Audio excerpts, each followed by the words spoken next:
السلام علیکم ورحمۃ اللہ وبرکاتہ۔ الحمد للہ رب العالمین والعاقبۃ للمتقین والصلاة والسلام علی نبینا محمد وعلی آلہ وصحبہ اجمعین ومن تبعہم بإحسان الی یوم الدین، اما بعد فاعوذ باللہ من الشیطان الرجیم، بسم اللہ الرحمن الرحیم۔ لقد خلقنا الانسان فی کبد۔ صدر محترم، علماء کرام، ذمہ داران جمعیت و جماعت، محترم بزرگوں، نوجوان ساتھیوں، پردہ نشین ماؤں اور بہنوں، پیارے بچوں، اس عظیم الشان کانفرنس میں آج آپ کے سامنے ایک ایسے موضوع کے تعلق سے چند باتیں رکھنا چاہتا ہوں جو ہم سب سے جڑا ہے، اور موجودہ وقت میں کچھ ایسے حالات، کچھ ایسی سچویشنز بنی ہیں کہ ہر دل پر ایک قسم کی مایوسی اور رنج و غم کی کیفیت ہے۔ کچھ ہمارے داخلی مسائل ہوتے ہیں اور کچھ مسائل اجتماعی ہوتے ہیں، پوری قوم و ملت سے ان کا تعلق ہوتا ہے۔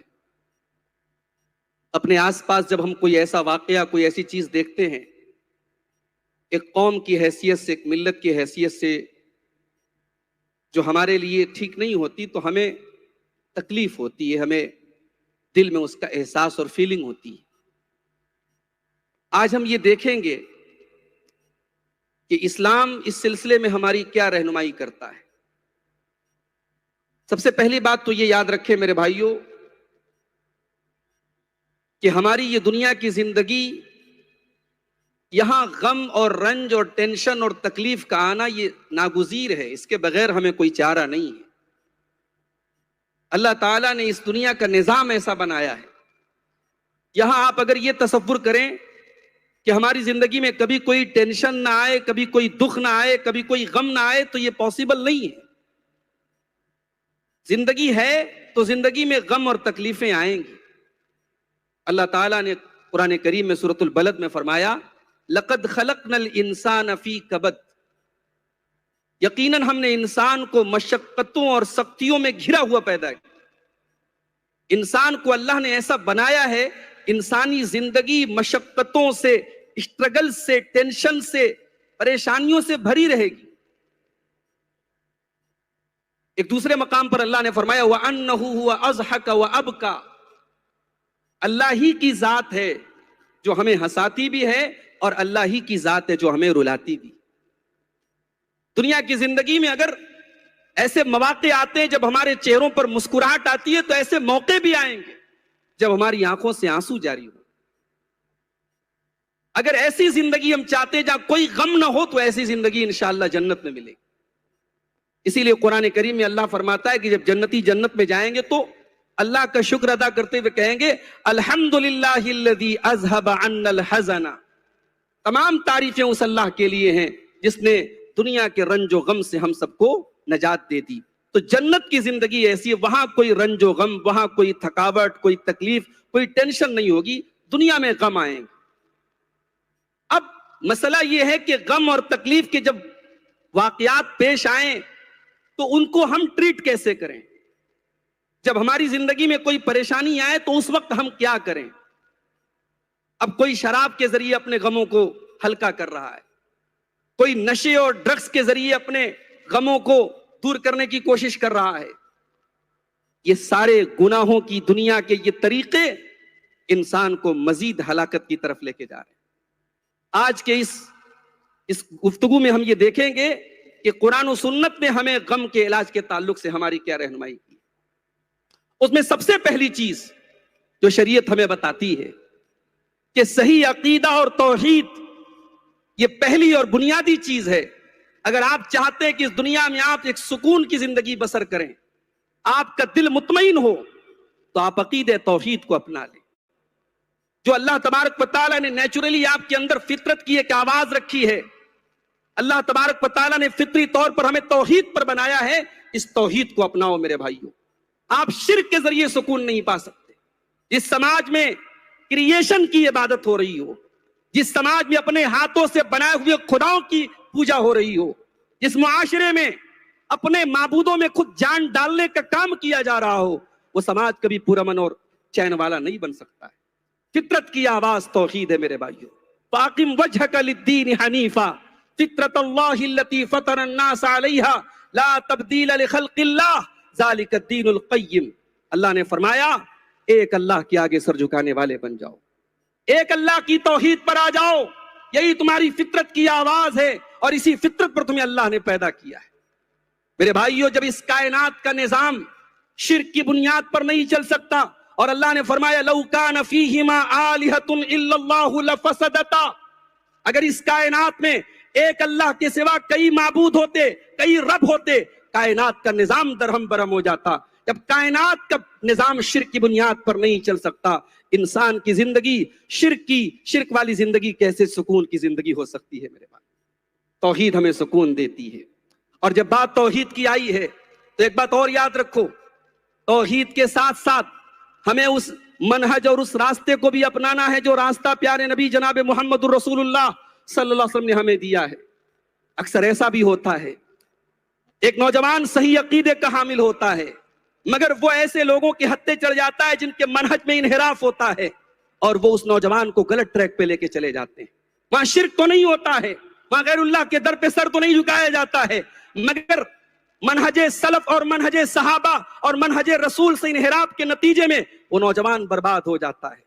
وہ نوجوان کبھی صحابہ کو گالیاں دینے لگتا ہے، کبھی دین کے مسلمات کا انکار کرنے لگتا ہے، اور کبھی ایسے راستوں پر نکل جاتا ہے جس کا تعلق قرآن و حدیث سے نہیں ہے۔ ہمیں اس منہج کو بھی اپنانا ہے، اس منہج کے بارے میں اللہ کے نبی فرماتے ہیں لا یزیغ عنہا بعدی الا ہالک، میرے منہج سے، میرے طریقے سے، میری شاہراہ سے وہی ہٹے گا جو ہلاک ہوگا۔ اس راستے سے جو ہٹا وہ ہلاک ہوا، نہ دنیا میں وہ چین پائے گا نہ آخرت میں چین پائے گا۔ تو پہلی چیز یہ ہے میرے بھائی کہ توحید کو اپنا لے۔ شرک کرنے والا چین نہیں پا سکتا، جو کئی خداؤں کی عبادت کر رہا ہو اس کی زندگی میں سکون نہیں آ سکتا۔ سکون تو اس مومن کی زندگی میں آتا ہے جو ایک واحد ایک اللہ کے در پہ سر جھکانے والا، اپنی ہر مشکل میں اس سے لو لگانے والا ہوتا ہے۔ اسی لیے اللہ نے قرآن میں فرمایا الذین آمنوا ولم يلبسوا ایمانہم بظلم اولئک لہم الامن وہم مہتدون، جو ایمان لائے اور اپنے ایمان کے ساتھ انہوں نے شرک کو نہیں ملایا، ان کے ایمان میں ذرہ برابر شرک کی آمیزش نہیں تھی، وہی امن والے ہیں، وہی چین والے ہیں، وہی نجات والے ہیں۔ دنیا میں بھی وہی نجات پائیں گے اور آخرت میں بھی وہی نجات پائیں گے۔ دوسری چیز میرے بھائیوں، زندگی میں اگر غموں کو دور کرنا ہے، اللہ کے تقوی کو اپنا لو، اللہ کا ڈر اپنی زندگیوں میں پیدا کر لو، گناہوں کی دنیا کو چھوڑ دو۔ میری مائیں بہنیں بھی آئی ہیں، میں ان سے بھی کہنا چاہتا ہوں، آپ ممبئی جیسے بڑے میٹرو سٹی اور ایک بڑے شہر کے آپ رہنے والے ہیں، بہت ساری چیزیں جو دوسرے شہروں میں بہت مشکل مانی جاتی ہیں ایک بڑے شہر میں عام ہوتی ہیں۔ ایک ایسے ماحول میں، ایک ایسے شہر میں ہمیں اور آپ کو یہ نقطہ یاد رکھنا چاہیے کہ گناہوں کی زندگی، نافرمانی کی زندگی وہ کبھی آپ کو چین اور سکون نہیں دے سکتی۔ تقوی کی زندگی اپناؤ، اپنے دامن کو گناہوں سے بچانے کی کوشش کرو۔ میرا رب قرآن میں کہتا ہے وَمَن يَتَّقِ اللَّهَ يَجْعَل لَّهُ مِنْ أَمْرِهِ يُسْرًا، کہ جو اللہ سے ڈرے گا اللہ ضرور اس کے لیے کوئی نہ کوئی آسانی کا راستہ نکالے گا۔ اللہ دوسرے مقام پر فرماتا ہے وَمَن يَتَّقِ اللَّهَ يَجْعَل لَّهُ مَخْرَجًا وَيَرْزُقْهُ مِنْ حَيْثُ لَا يَحْتَسِبُ، جو اللہ سے ڈرے گا، جو اللہ کا تقوی اختیار کرے گا، اللہ ہر مشکل میں اس کے لیے کوئی نہ کوئی راستہ نکالے گا، اور اللہ اس کو ایسی جگہ سے رزق دے گا وہ سوچ بھی نہیں سکتا ہے۔ میرے بھائیوں، آج ملک کے جو حالات ہیں، ہماری روزی روٹی اور ہماری معیشتوں پر جو خطرات منڈلا رہے ہیں، ہمیں قرآن کریم کی اس آیت کو بھی اپنے سامنے رکھنا چاہیے۔ کہیں نہ کہیں تو پانی مر رہا ہے۔ ابھی آپ نے اسلامی تجارت کے آداب پر، اسلامی تجارت کے حکام پر پوری تقریر سنی۔ آج ہماری تجارت میں وہ اصول کہاں اپنائے جا رہے ہیں؟ آج تجارت اور بزنس میں ہمارے سامنے بس ایک ہی مقصد ہے، ہمیں پروفٹ کمانا ہے، ہمیں راتوں رات امیر بننا ہے، اور تجارت اور بزنس میں ہم قدم قدم پر شریعت کی مخالفت کرتے ہیں۔ میرے بھائیوں، صحابہ کرام کی مثالیں آپ دیکھیں، انہوں نے تقوی کی زندگی اپنائی، اور اللہ نے اتنی برکت دی، اتنا رزق دیا. عبد الرحمن ابن عوف کو دیکھو، وہ کہتے ہیں میں پتھر بھی اٹھاتا تھا تو اس امید میں اٹھاتا تھا کہ اس کے نیچے مجھے سونا ملے گا. اتنی برکت دی اللہ نے ان کے رزق میں. اللہ قرآن میں کہتا ہے وَلَوْ أَنَّ أَهْلَ الْقُرَىٰ آمَنُوا وَاتَّقَوْا لَفَتَحْنَا عَلَيْهِمْ بَرَكَاتٍ مِّنَ السَّمَاءِ وَالْأَرْضِ. کہ اے لوگوں، یہ بستیوں والے، یہ گاؤں والے، یہ علاقوں والے اگر یہ متقی بن جاتے، یہ اللہ سے ڈرنے والے بن جاتے، ہم آسمانوں اور زمین کی برکت کے دروازے ان کے اوپر کھول دیتے. اگر برکتیں چاہیے، اگر چین اور سکون چاہیے تو تقوی والی زندگی کو اپنا لو میرے بھائی. تقوی انسان کو غموں سے نجات دیتا ہے. اور آگے بڑھیے، ایک اور چیز ہے، شریعت ایک اور طریقے سے ہمیں اپنی زندگی کا جائزہ لینے کی ترغیب دیتی ہے. جب ہمارے اوپر کوئی مشکل حالات آئیں، ہم یہ جائزہ لیں، ہم خود احتسابی کریں، ہم اپنے آپ کو پرکھیں کہ ہم سے کہیں کوئی گناہ تو نہیں ہو رہا ہے، کہیں کوئی نافرمانی تو نہیں ہو رہی ہے. ابھی پچھلے دنوں جو حالات ہم نے دیکھے، میں قرآن کریم کے اندر جب غزوہ احد کا واقعہ سورہ آل عمران میں جب اللہ بیان کرتا ہے، ایسا لگتا ہے وہ دلوں میں وہ مایوسی کی جو کیفیت آج ہمارے دلوں پر چھائی ہوئی ہے. کیا صحابہ کرام نے اپنی آنکھوں سے اپنے نبی کی موجودگی میں جب غزوہ احد میں ایک جیتی ہوئی جنگ کو صحابہ کرام ہار گئے اور 70 صحابہ شہید ہو گئے، پیارے نبی زخمی ہو گئے، پیارے نبی کا چہرہ لہو لہان ہو گیا، کیا وہ مایوسی کی کیفیت صحابہ کے دلوں پر نہ آئی ہوگی؟ کیا صحابہ کرام کے دلوں پر وہ غم کی کیفیت نہ آئی ہوگی؟ مگر قرآن کریم میں اللہ تعالیٰ نے جب اس واقعے کو بیان کیا، اللہ نے صحابہ سے کیا فرمایا؟ اولما اصابتکم مصیبت قد اصبتم مثلیہا قلتم انا ھذا قل هو من عند انفسکم. اے نبی، اپنے صحابہ سے کہہ دیجئے کہ آج جب تمہیں یہ مصیبت آئی ہے، تمہارے اوپر یہ پریشانی آئی ہے، تو تمہیں یہ سوال کرتے ہو یہ مصیبت کہاں سے آ گئی؟ اے نبی ان سے کہہ دو من عند انفسکم، کہ اے میرے نبی کے صحابہ، اے میرے نبی کے ساتھیوں، تم غور کرو کہ تم سے کہاں کوتاہی ہوئی ہے. میرے بھائیوں، اس ملک پہ ہم نے برسا برس بڑی عظمت و شان و شوکت کی زندگی گزاری ہے. اگر آج ہم پریشانیوں اور مایوسیوں کے شکار ہیں، ہم اپنے آپ پر غور کریں، ہم اپنے آپ پر غور کریں کہ پانی کہاں مر رہا ہے، کمی کہاں ہے، کوتاہی کہاں ہے. قرآن کہتا ہے وَمَا أَصَابَكُم مِّن مُّصِيبَةٍ فَبِمَا كَسَبَتْ أَيْدِيكُم. تمہارے اوپر جو بھی مصیبتیں آتی ہیں وہ تمہارے اپنے کرتوتوں کا نتیجہ ہوتی ہے. آج ملت کے حالات جب ہم دیکھتے ہیں میرے بھائیوں، ہمیں افسوس ہوتا ہے. ایک بڑی تعداد میں ایسی نوجوان نسل بھی تیار ہو رہی ہے جو بظاہر تو مسلمان ہے، اس کا نام تو مسلمان ہے، اس کے ٹائٹل میں اسلامی نام لگا ہوا ہے، مگر اس کا باطن کھوکھلا ہے، اس کی روح اور اس کی ذہنیت اور اس کی مینٹیلٹی آج ارتداد کے شکار ہو چکی. کتنے نوجوان ہیں، کتنے مرد ہیں، کتنی خواتین ہیں کہ دین اسلام کے شاعر سے انہیں چڑ ہے، انہیں پردے سے نفرت ہے، انہیں علماء سے بیر ہے، انہیں آج دین کی بنیادی باتوں سے انہیں الرجی ہے. ایک ایسی نوجوان نسل ہمارے سامنے تیار ہو رہی ہے میرے بھائی. یاد رکھو میرے بھائی، ہم گناہ کر کے اللہ کو راضی نہیں کر سکتے. ہم گناہوں کے ذریعے اور اللہ کی نافرمانیوں کے ذریعے ہم زندگی میں خوشی نہیں پا سکتے. میرا رب قرآن میں کہتا ہے ظہر الفساد فی البر والبحر بما کسبت ایدی الناس. خشکی اور تری میں جہاں بھی تمہیں فساد نظر آ رہا ہے، جہاں بھی بگاڑ نظر آ رہا ہے، وہ لوگوں کے اپنے کرتوتوں اور اپنی بدعمالیوں کا نتیجہ ہے. میرے بھائی، توبہ اور استغفار کا راستہ اپناؤ، اپنے آپ پر ہم غور کریں اور ہم سے جہاں کوتاہیاں ہو رہی ہم توبہ کریں، اللہ کی طرف پلٹیں، اللہ سے معافی مانگے. اللہ ہمارے غموں کا علاج فرما دے گا، اللہ ہمارے غموں کا مداوع فرما دے گا.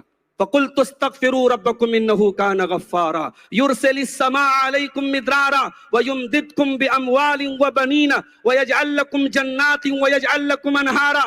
حضرت نوح علیہ السلام نے اپنی قوم سے کہا تھا کہ اے میری قوم کے لوگوں، اللہ سے استغفار کرو، اللہ تمہیں ہر قسم کی تکلیف سے، قحط سالی سے اور اسی طریقے سے بہت ساری پریشانیوں سے اللہ تمہیں نجات دے گا، تمہارے مال میں برکت دے گا، تمہیں اولاد عطا کرے گا، تمہارے باغات میں برکت دے گا، تم پر آسمان سے بارش نازل برسائے گا. میرے بھائیوں، آج ہمیں اور آپ کو توبہ اور استغفار کا راستہ اپنانے کی ضرورت ہے. اور آگے بڑھیے. اسلام غم کے علاج کے تعلق سے ایک اور رہنمائی کرتا ہے. اگر ہم یہ چاہتے ہیں ہماری زندگی سے رنج و غم کے بادل چھڑ جائیں، اللہ کو کثرت سے یاد کریں، اللہ کا ذکر کریں، اپنی ہر مشکل میں اللہ کو یاد رکھیں اور مشکل کے ساتھ ساتھ اپنے اچھے وقت میں بھی اللہ کو یاد کریں. اللہ تعالیٰ قرآن میں کہتا ہے فَاذْكُرُونِي أَذْكُرْكُمْ. میرے بندوں میرا ذکر کیا کرو، مجھے یاد رکھا کرو، میں تمہیں یاد رکھوں گا. اللہ کے ذکر سے ایک مومن کے دل کو سکون ملتا ہے. الذین آمنوا وتطمئن قلوبہم بذکر اللہ الا بذکر اللہ تطمئن القلوب، ایمان والوں کے دلوں کو اللہ کے ذکر سے اطمینان ملتا ہے۔ اتنی کثرت سے اللہ کا ذکر کرو کہ اللہ فرشتوں کی مجلس میں ہمارا اور آپ کا ذکر کرے۔ اللہ کے پیارے نبی صلی اللہ علیہ وسلم فرماتے ہیں، حدیث قدسی ہے، اللہ تعالیٰ کہتا ہے انا عند ظن عبدی بی، میرا بندہ میرے بارے میں جیسا گمان کرتا ہے میں ویسا ہو جاتا ہوں۔ وَأَنَا مَعَهُ إِذَا ذَكَرَنِي، میرا بندہ جب میرا ذکر کرتا ہے میں بندے کے ساتھ ہوتا ہوں۔ اگر میرا بندہ اپنے نفس میں میرا ذکر کرتا ہے میں اپنے نفس میں اس کا ذکر کرتا ہوں۔ اگر بندہ کسی مجلس میں میرا ذکر کرتا ہے اس سے بہترین مجلس میں بندے کا ذکر کرتا ہوں۔ اللہ کا ذکر کیا کرو میرے بھائی۔ ایک مومن کے لیے یہ احساس بہت بڑی نعمت ہے کہ اللہ میرے ساتھ ہے، اور جب یہ احساس ایک مومن کو ہوتا ہے وہ اللہ بڑی بڑی مصیبتیں اس کے لیے آسان ہو جاتی ہیں۔ اپنے پیارے نبی کی سیرت اٹھاؤ میرے بھائیوں، وہ منظر یاد کرو، ہجرت کی رات کا وہ منظر، ہجرت کے موقع کا وہ منظر جب اللہ کے پیارے نبی صلی اللہ علیہ وسلم اپنے یار غار کے ساتھ غار ثور میں تھے، اور دشمن بالکل غار ثور کے قریب پہنچ چکا تھا، اور حضرت ابوبکر صدیق نے بڑے خوف بھرے لہجے میں کہا تھا کہ اے اللہ کے نبی، لو نظر احدهم تحت قدمیہ لابصرنا، اگر انہوں نے ذرا سا نیچے دیکھ لیا تو ہم پکڑ لیے جائیں گے۔ بڑا نازک وقت تھا، اللہ کے رسول کو زندگی کی حالت میں یا وفات کی حالت میں پکڑنے کے لیے مشرکین بےتاب تھے۔ اس نازک گھڑی میں اللہ کے نبی نے کیا کہا تھا؟ قرآن بیان کرتا ہے اذ یقول لصاحبہ لا تحزن ان اللہ معنا۔ یاد کرو جب میرا نبی اپنے ساتھی سے کہہ رہا تھا، اپنے دوست ابو بکر سے کہہ رہا تھا لا تحزن، کہ اے ابو بکر غم نہ کرو، ان اللہ معنا، اللہ ہمارے ساتھ ہے۔ یہ بہت بڑی چیز ہے ایک مومن کے لیے میرے بھائی۔ ایک مومن کا دل جب اس احساس سے لبریز ہوتا ہے اللہ ہمارے ساتھ ہے، وہ مومن کو کبھی بکھرنے نہیں دیتا، کبھی مومن کو ڈپریشن کا شکار ہونے نہیں دیتا۔ ایک مومن اسی لیے جو سچا مومن ہوتا ہے وہ کبھی خودکشی نہیں کرتا، وہ کبھی سوسائڈ نہیں کرتا، وہ کبھی حالات سے ہارتا نہیں ہے۔ اس کی زندگی کا نعرہ یہ ہوتا ہے، اس کی زندگی کا سلوگن یہ ہوتا ہے ان اللہ معنا، میرا رب میرے ساتھ ہے، میرا اللہ میرے ساتھ ہے۔ ایک اور واقعہ تاریخ کا دیکھو میرے بھائیوں، موسیٰ علیہ السلام بنی اسرائیل کو لے کر کے جا رہے ہیں، فرعون اپنے لاؤ لشکر کو لے کر کے پیچھا کر رہا ہے، اور سامنے دریائے قلزم ہے، سامنے دریائے قلزم ہے، پیچھے فرعون کا لشکر ہے۔ موسیٰ علیہ السلام کے ساتھی کہتے انا لمدرکون، اے موسیٰ یہ تو بہت غلط جگہ آپ نے ہم کو پھنسا دیا، اب تو ہم پکڑ لیے جائیں گے، اب ہمارے پاس کوئی اور راستہ نہیں ہے۔ قال کلا ان معی ربی سیہدین، موسیٰ علیہ السلام نے بڑے سکون سے کہا، بڑے اطمینان سے کہا میرا رب میرے ساتھ ہے، وہ ضرور کوئی نہ کوئی راستہ نکالے گا۔ موسیٰ علیہ السلام کی زبان سے یہ جملہ نکلا تھا، اللہ کہتا فَأَوْحَيْنَا إِلَى مُوسَىٰ أَنِ اضْرِب بِّعَصَاكَ الْبَحْرَ فَانْفَجَرَ فَكَانَ كُلُّ فِرْقٍ كَالطَّوْدِ الْعَظِيمِ۔ اللہ نے موسیٰ سے کہا اے موسیٰ اپنے عصا کو اس پانی کے اوپر مارو۔ دریا کے پانی پر موسیٰ نے اپنے عصا کو مارا۔ دنیا میں لاٹھیاں بہت تھیں، دنیا میں عصا بہت تھے، مگر اس عصا کو اللہ کے حکم سے مارا گیا تھا۔ موسیٰ نے اس عصا کو پانی پر مارا، پانی پھٹ گیا، پانی کے بیچ میں ایک راستہ بن گیا۔ آپ نے پانی کے اوپر برج دیکھا ہوگا، پانی کے اوپر پل دیکھا ہوگا، یہ پانی دونوں طرف سے تھم گیا اور پانی کے بیچ سے موسیٰ اور بنی اسرائیل کے راستہ بن گیا، اور پانی پہاڑوں کی طرح دونوں طرف کھڑا ہو گیا۔ اللہ پر توکل کرنا چاہیے میرے بھائی، ہمیں ہمیشہ اس احساس کو ہمیشہ اپنے دل میں زندہ رکھنا چاہیے کہ اگر ہم اللہ والے ہیں، اگر ہم اللہ کے ماننے والے ہیں، اللہ ہمارے ساتھ ہے۔ حضرت یونس علیہ السلام کو دیکھو میرے بھائی، حضرت یونس علیہ السلام مچھلی کے پیٹ میں، ایک ایسی جگہ جہاں کوئی فریاد نہیں سن سکتا، جہاں دنیا کا کوئی نیٹ ورک، کسی نیٹ ورک کی کوریج نہیں ہے، جہاں دنیا کا کمیونیکیشن کا کوئی راستہ نہیں ہے۔ وَظَنُّونَ إِذْ ذَهَبَ مُغَاضِبًا فَظَنَّ أَن لَّن نَّقْدِرَ عَلَيْهِ فَنَادَىٰ فِي الظُّلُمَاتِ أَن لَّا إِلَٰهَ إِلَّا أَنتَ سُبْحَانَكَ إِنِّي كُنتُ مِنَ الظَّالِمِينَ۔ یاد کرو مچھلی والے نبی کو، جب انہوں نے تاریکیوں میں پکارا تھا، رات کا اندھیرا تھا، مچھلی کے پیٹ کا اندھیرا تھا، سمندر کے پانی کا اندھیرا تھا، تین اندھیروں میں اپنے رب کو پکارا تھا، کہا تھا پروردگار تیرے سوا میرا کوئی سہارا نہیں ہے، تو پاک ہے میں ظالم ہوں۔ اللہ کہتا فاستجبنا له ونجيناه من الغم وكذلك ننجي المؤمنين، ہم نے حضرت یونس کو نجات دی، ان کو غم سے بچا لیا، ہم اسی طریقے سے اہل ایمان کو بھی بچا لیتے ہیں۔ تو اللہ کو یاد کرنے والے بن جائیں میرے بھائی۔ ایک اور چیز اسلام ہمیں بتاتا ہے، اگر غم سے بچنا ہے ایمان اور نیک عمل کی زندگی اپنا لو، ایمان والے بن جاؤ اور نیک عمل کرنے والے بن جاؤ. من عمل صالحا من ذکر او انثى وهو مؤمن فلنحيينه حیاتا طیبہ ولنجزینہم اجرہم باحسن ما كانوا يعملون. اللہ کہہ رہا ہے کہ جو بھی مرد یا عورت، یہاں عورت کا نام الگ سے اللہ نے لیا، عورت کا لفظ الگ سے ذکر کیا تاکہ عورتوں تک بھی یہ پیغام چلا جائے کہ ایمان اور نیک عمل کی زندگی تمہیں بھی دنیا میں سکون دے گی. کہ جو بھی مرد و عورت ایمان والی زندگی گزارے گا، نیک عمل والی زندگی گزارے گا، فَلَنُحْيِيَنَّهُ حَيَاةً طَيِّبَةً، اسے دنیا میں ایک پاکیزہ زندگی عطا فرمائے. میرے بھائیو، بڑے بڑے سیلیبریٹیز کو دیکھ لیجئے، بالی ووڈ کے بڑے بڑے اداکاروں اداکاراؤں کو دیکھ لیجئے، جن کی زندگی میں پیسے کی کمی نہیں، جن کی زندگی میں شہرت کی کمی نہیں، جن کی زندگیوں میں گلیمر کی کمی نہیں، مگر 20 برس کے بعد اس الزام پر شادیاں ٹوٹتی ہیں کہ شوہر بیوی کے ساتھ وفادار نہیں، بیوی شوہر کے ساتھ وفادار نہیں. وہاں دولت ہے، وہاں شہرت ہے، وہاں سب کچھ ہے، لیکن نہیں ہے تو ایمان نہیں ہے، نہیں ہے تو عمل صالح نہیں ہے، نہیں ہے تو دینداری نہیں ہے. میرے بھائی، ایمان اور عمل صالح کی زندگی آپ کو دنیا میں بھی چین عطا فرمائے گی. یہ رب کی گارنٹی ہے، یہ اللہ کی گارنٹی ہے. اللہ کہہ رہا ہے کہ فَلَنُحْيِيَنَّهُ حَيَاةً طَيِّبَةً، ہم اسے دنیا میں ایک پاکیزہ زندگی دیں گے اور آخرت میں بھی بہترین بدلہ عطا فرمائیں گے. اور آگے بڑھیے.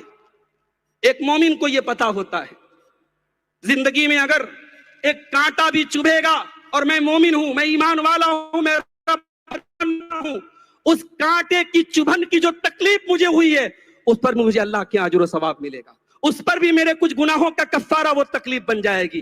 یہ احساس بھی ہمارے غموں کو دور کرتا ہے.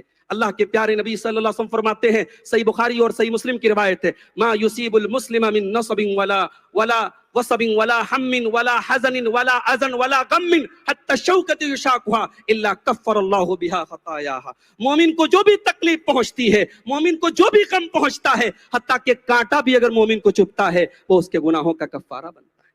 اسی لیے اللہ کے پیارے نبی صلی اللہ علیہ وسلم فرماتے ہیں، مومن کے دونوں ہاتھ میں لڈو ہوتا ہے، مومن سکھ کے حالات میں اور مومن دکھ کے حالات میں، مومن خوشی میں اور مومن غمی میں، ہر حال میں مومن بھلائی کے ساتھ ہوتا ہے. ان اصابت سراء شکر، جب مومن کے اوپر کوئی خوشی، کوئی اچھی کوئی نعمت اس کو ملتی ہے، مومن اللہ کا شکریہ ادا کرتا ہے. وَإِنْ أَصَابَتْهُ ضَرَّاءُ صبر، اور مومن کے اوپر جب کوئی تکلیف آتی ہے مومن صبر سے کام لیتا ہے.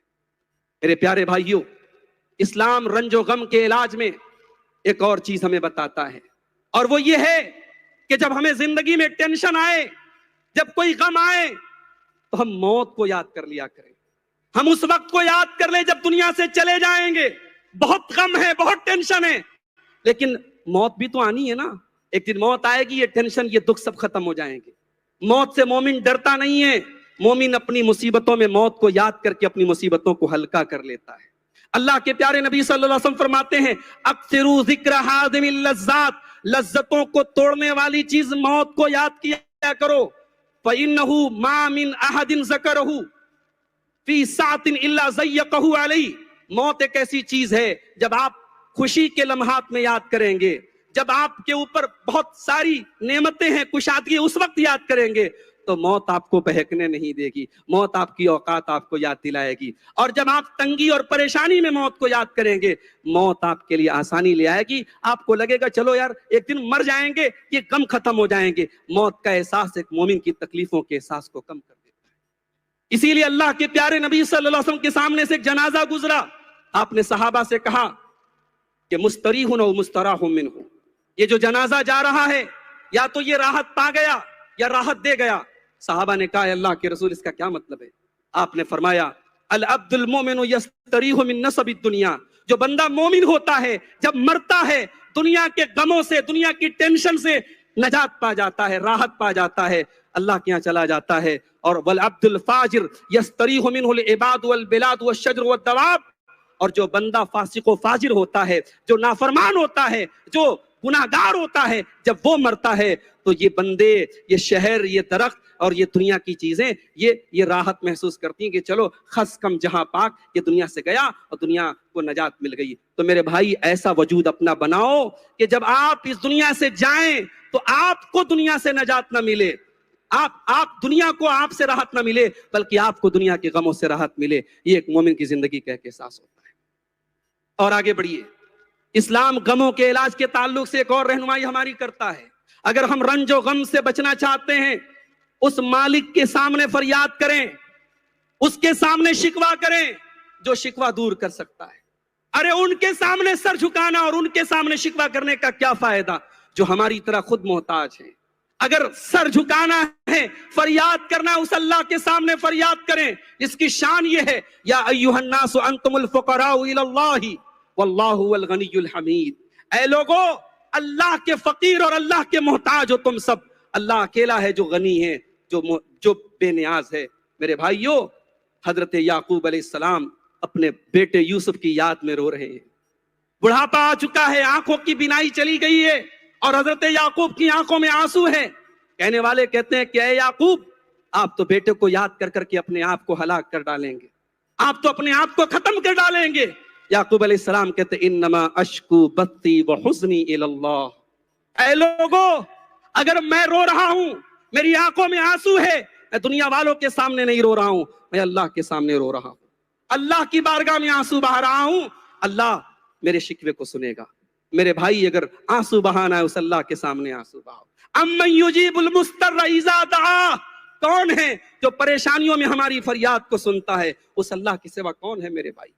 اپنے پیارے نبی کی ان دعاؤں کو یاد کر لو جو پیارے نبی صلی اللہ علیہ وسلم مصیبتوں میں پڑھا کرتے تھے.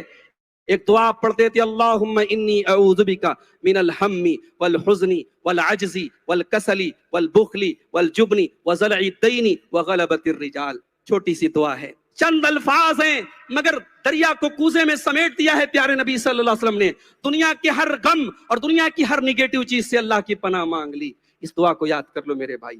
ایک اور دعا اللہ کے نبی پڑھا کرتے تھے، اللہم رحمتک ارجو فلا تکلنی الی نفسی طرفۃ عین واصلح لی شانی کلہ لا الہ الا انت.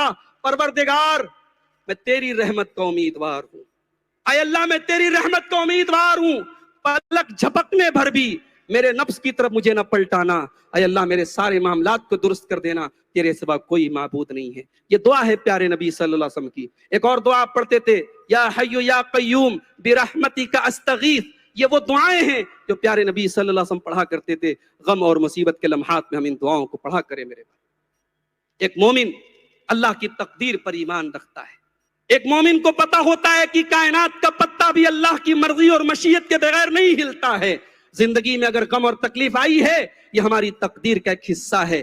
یہ تقدیر پر ایمان، یہ بھی ہمارے غموں کو ہلکا کر دیتا ہے. اسی لیے اللہ کے پیارے نبی صلی اللہ علیہ وسلم اپنے چچا زاد بھائی عبداللہ ابن عباس کو، جن کی عمر 10 یا 12 سال کی تھی، آپ کے ساتھ اونٹنی کے اوپر سوار تھے. اس 10-12 سال کے بچے کو اللہ کے پیارے نبی سکھاتے ہیں، وَعَلَمْ أَنَّ الْأُمَّةَ لَوْ اجْتَمَعُوا عَلَىٰ أَن يَنفَعُوكَ بِشَيْءٍ. اے میرے بچے، ساری دنیا مل کر کے اگر تجھے کوئی فائدہ پہنچانا چاہے، لا ينفعوك الا بشيء قد كتبه الله لك، تو تجھے فائدہ نہیں پہنچا سکتی سوائے اتنا جتنا اللہ نے تیری تقدیر میں لکھ دیا ہے. اور ساری دنیا مل کر کے تیرا کچھ بگاڑنا چاہے، نہیں بگاڑ سکتی، الا ما كتبه الله عليك، سوائے اس کے جو اللہ نے تیری تقدیر میں لکھ دیا ہے. رفعت الاقلام وجفت الصحف، اللہ کی تقدیر کے قلم اٹھا لیے گئے اور اللہ کی تقدیر کے صحیفے سوکھ گئے. تقدیر لکھی جا چکی ہے، تقدیر میں تبدیلی ہونے والی نہیں ہے. یہ تقدیر پر ایمان کا احساس بھی ایک مومن کو بڑا سپورٹ دیتا ہے، بڑی طاقت دیتا ہے، بڑا حوصلہ دیتا ہے،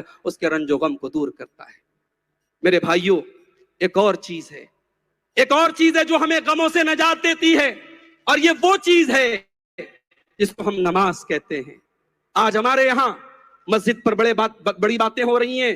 مسجدوں کی حفاظت کے لیے ہم بڑے پریشان ہیں، مگر یاد رکھو، مسجدوں کی آبادی، مسجدوں کو آباد کرنا ان کی شاندار تعمیر سے نہیں ہے، بلکہ مسجدیں آباد ہوتی ہیں نمازیوں سے. مسجد تو بنا لی شب بھر میں ایمان کی حرارت والوں نے، من اپنا پرانا پاپی تھا برسوں میں نمازی بن نہ سکا. یا ایھا الذین آمنوا استعینوا بالصبر والصلاۃ، اے ایمان والو، صبر اور نماز کے ذریعے اللہ کی مدد طلب کرو. حضرت حذیفہ ابن یمان رضی اللہ تعالیٰ عنہما کہتے ہیں کہ کان النبی صلی اللہ علیہ وسلم اذا حزبہ امر صلی، جب اللہ کے پیارے نبی کے اوپر کوئی پریشانی آتی تھی، اللہ کے پیارے نبی نماز کے لیے کھڑے ہو جاتے تھے. میرے بھائی، نماز سے اتنا تعلق مضبوط کر لو، جب آپ ٹینشن میں ہو تو آپ کا دل پکارے مجھے مسجد میں جانا چاہیے، مجھے اللہ کے سامنے سر جھکانا چاہیے. میرے نبی کی زندگی کا مطالعہ کرو میرے بھائی. پیارے نبی کی زندگی میں کتنی تکلیفیں آئیں, کتنے غم آئے. کبھی نماز پڑھنا بھی آپ کے لیے دوبھر کیا گیا, کبھی اللہ کی بارگاہ میں سجدہ کرنا بھی آپ کے لیے دوبھر کیا گیا, اور کبھی آپ کو گالیاں بھی دی گئیں. اللہ اکبر. وہ نبی کے جو رحمت کائنات تھے, اس نبی کو شاعر کہا گیا, پاگل کہا گیا, جادوگر کہا گیا, کذاب کہا گیا. اس نبی نے یہ گالیاں کس کے لیے صحیح ہیں میرے بھائی؟ اس نبی کو, ہمیں تو بچوں کا غم ہے, ہمیں تو پریوار کا غم ہے, ہمیں روزی روٹی کو غم ہے. میرے نبی کو کیا غم تھا؟ فَلَعَلَّكَ بَاخِعٌ نَفْسَكَ عَلَىٰ آثَارِهِمْ إِن لَّمْ يُؤْمِنُوا بِهَٰذَا الْحَدِيثِ أَسَفًا. اے نبی, آپ کو تو غم اس بات کا ہے کہ لوگ جلدی سے ایمان لے آئیں, لوگ مومن بن جائیں, لوگ اللہ کے فرما بردار بندے بن جائیں. اے نبی, یہ غم تو آپ کو اس قدر لاحق ہے کہ کہیں آپ اپنی جان نہ دے دیں. میرے عزیزوں, میرے بھائیوں, ہمارے نبی کو اس بات کا غم تھا. مگر قرآن میں اللہ اپنے نبی سے کیا کہتا ہے؟ وَلَقَدْ نَعْلَمُ أَنَّكَ يَضِيقُ صَدْرُكَ بِمَا يَقُولُونَ. اے میرے حبیب, ہم جانتے ہیں لوگوں کی باتوں سے آپ کا دل دکھتا ہے, لوگوں کی باتوں سے آپ کو تکلیف ہوتی ہے. فَسَبِّحْ بِحَمْدِ رَبِّكَ وَكُن مِّنَ السَّاجِدِينَ. تو اے میرے نبی, آپ اپنے رب کی تسبیح بیان کیجئے اور سجدہ کرنے والوں میں سے ہو جائیے. وَاعْبُدْ رَبَّكَ حَتَّىٰ يَأْتِيَكَ الْيَقِينُ. اور اپنے رب کی عبادت کیجئے یہاں تک کہ موت آ جائے. میرے بھائی, نماز آپ کو سکون دے گی, نماز آپ کو سکون دے گی. اپنی زندگی کا پارٹ بنا لو نماز کو, اپنی زندگی کا لازم حصہ بنا لو. مرتے دم تک جب تک آپ کی سانسیں چل رہی ہیں, نماز میرے بھائیوں ہم سب کے اوپر فرض ہے. اس لیے نماز کو بھی اپنی زندگی کے شیڈیول میں شامل کریں, اس کے بغیر ہمیں غموں سے نجات نہیں مل سکتی. ایک اور چیز ہے, نوجوانوں کے لیے تھوڑی انٹرسٹنگ چیز ہے, نکاح کے ذریعے بھی غم دور ہوتا ہے. بہت سارے نوجوان ہیں, عمر ہو چکی ہے شادی کی, بہت ساری لڑکیاں ہیں, عمر ہو چکی ہے شادی کی, شادی نہیں کر رہے ہیں. کیوں صاحب؟ ابھی ہم آزاد رہنا چاہتے ہیں. کتنے لوگ ہیں جو کہتے ہیں صاحب ہم سنگل رہنا چاہتے ہیں, سنگل زندگی کا مزہ لینا چاہتے ہیں. ایک انسان جب شادی کی عمر کو پہنچ جائے اور وہ مزہ لینے کے لیے سنگل رہے, یہ ایمان والے کی شان نہیں ہے میرے بھائی. شادی جہاں ایک طرف آپ کے کندھوں پر ذمہ داری لاتی ہے, وہیں نکاح اور شادی کا یہ بندھن آپ کو سکون بھی عطا فرماتا ہے. اللہ قرآن میں کہتا ہے وَمِنْ آيَاتِهِ أَنْ خَلَقَ لَكُم مِّنْ أَنفُسِكُمْ أَزْوَاجًا لِتَسْكُنُوا إِلَيْهَا وَجَعَلَ بَيْنَكُم مَّوَدَّةً وَرَحْمَةً. اے ایمان والو, اے لوگو, اللہ کی ایک بہت بڑی نشانی یہ بھی ہے کہ اس نے تمہاری بیویوں کو بنایا, تمہارے جوڑے بنائے تاکہ تم ان سے سکون حاصل کرو. یہ سکون جو نکاح کے ذریعے حاصل ہوتا ہے, یاد رکھو وہ حرام رشتوں کے ذریعے کبھی حاصل نہیں ہو سکتا. ہم ایک ایسے دور میں زندگی گزار رہے ہیں جہاں زنا عام ہو رہا ہے. آج سیریلز کے ذریعے اور فلموں کے ذریعے اور ویب سیریز کے ذریعے معاشرے میں زنا کو عام کیا جا رہا ہے, اور بڑا ہلکا سے ایک لفظ استعمال کیا جاتا ہے, صاحب فلاں لڑکا تو ریلیشن شپ میں ہے, فلاں تو فلاں کے ساتھ ریلیشن شپ میں ہے. اللہ کی قسم, اسلام کی نظر میں وہ رشتہ ہی نہیں ہے جو حرام بنیادوں پر قائم ہو. اسلام مزہ لینے کے لیے اور شہوت پوری کرنے کے لیے نکاح کرنے کا حکم نہیں دیتا ہے, بلکہ جب نکاح کا حکم اللہ قرآن میں دیتا ہے, قرآن کے 5ویں پارے کے شروع میں, تو اللہ کہتا ہے محسنین غیر مسافحین. یہ نکاح اس لیے حکم دیا جا رہا ہے تاکہ تم اپنی بیوی کی ذمہ داری کو قبول کرو. تم نکاح کر رہے ہو, اس کی ذمہ داری کو قبول کرو. اسی لیے اسلام میں صرف شہوت پوری کرنے کے لیے نکاح نہیں ہے, بلکہ ایک دوسرے کی ذمہ داری کو پورا کرنے کا نام نکاح ہے. اسی لیے نکاح کا اعلان کرنے کا حکم ہے, نکاح پر ولیمہ کرنے کا حکم ہے. سیکرٹ طریقے سے, خفیہ طریقے سے ریلیشن شپ رکھنے کا نام نکاح نہیں ہے. نوجوانوں, شادی کر لو, اپنی بچیوں کی, اپنے بچوں کی صحیح وقت پر شادی کر دو. اس سے بھی زندگی کی بہت ساری پرابلم سالو ہو جائیں گی, بہت سارے مسئلے حل ہو جائیں گے. اور جب بات نکاح کی آئی ہے تو اپنی ان بہنوں سے کہنا چاہوں گا جو آلریڈی شادی شدہ ہیں, جو آلریڈی میریڈ ہیں, جو کسی کی لائف پارٹنر بن چکی ہیں, کہ جب آپ کے ذریعے شریعت نے آپ کے شوہر کا سکون بنایا ہے آپ کو, تو آپ اسے وہ سکون عطا کریں. بعض خواتین کو دیکھا جاتا ہے ہر جلسے میں جاتی ہیں, ہر اجتماع میں شریک ہوتی ہیں, علماء کا درس بہت غور سے سنتی ہیں, مگر شوہروں کی نافرمان ہوتی ہیں. شوہر کے حقوق ادا کرنے کے معاملے میں کوتاہی کرتی ہیں, اور ان کو یہ لگتا ہے ہم تو بہت نماز پڑھتے ہیں, بہت تہجد پڑھتے ہیں, دینداری اس کا نام ہے. ایک شادی شدہ عورت کے لیے اس کے دین کا ایک بنیادی حصہ یہ بھی ہے کہ وہ اپنے شوہر کا حق ادا کرے. اللہ کے نبی کے پاس ایک عورت آتی ہے کسی کام سے, اللہ کے پیارے نبی صلی اللہ علیہ وسلم سے پوچھتے ہیں ازات زوج انت, کیا تو شادی شدہ ہے؟ کہتی ہاں اللہ کے نبی میں شادی شدہ ہوں.